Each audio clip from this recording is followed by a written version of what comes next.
Greetings, Hunter Maples here, and I'm going to share a little bit about my research project for this class. I decided to investigate the French Huguenot migration and assimilation into the American colonies prior to the Revolution. The French Huguenots were Calvinists that worshipped or tried to worship in France, which was predominantly Roman Catholic. They saw great persecution in the 15 and 1600s, much of which turned to violence, especially during the French Wars of Religion. I have a personal connection to the French Huguenots. My last name, Maples, was originally Maybill or Maybelot, and my family arrived with the rest of the largest group of Huguenots, which arrived in the 1680s. My family originally settled in Connecticut and eventually made their way into Virginia, Tennessee, and then Missouri. They actually followed a Scots-Irish migration pattern after the American Revolution, and they changed their name to Maples, which is a good English name. So I undertook this research topic to hopefully find some answers to a question that I've had about my ancestors. I discovered that Connecticut isn't really a normal place for the settlement of most Huguenots, and my family certainly assimilated like the rest of the Huguenots, but I wasn't able to actually find any conclusive answers about Connecticut, Huguenots in Connecticut. So my family's circumstances they continue to be a little bit of an anomaly.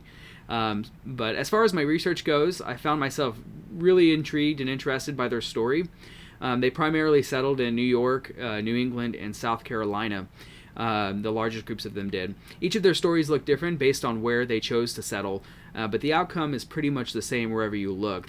They pretty much all assimilated into English American culture. There actually isn't as much information as I thought there would be about the French Protestants in America.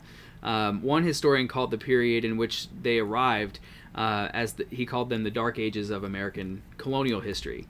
This is because it's in a period of transition between the early story of mercantilism and colonialism with the Spanish and the Portuguese and then British and Dutch colonizers, and then along with the introduction of slavery and the Revolutionary. It's kind of like it's a period of transition.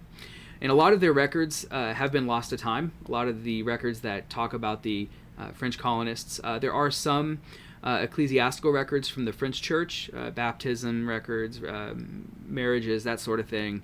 And there are still some tax records from British colonial government.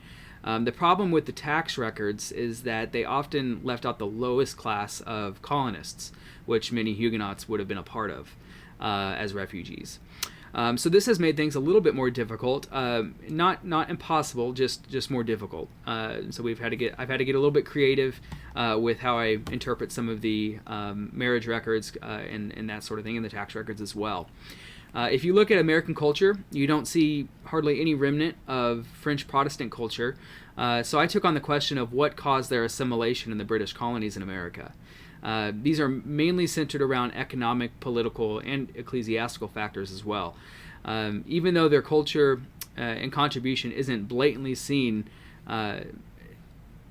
as a result of my research, I was able to see how their assimilation into English American culture can be seen as their greatest contribution, especially when it comes time to for the American Revolution and their contributions there, and kind of joining the rest of American society. So, thank you.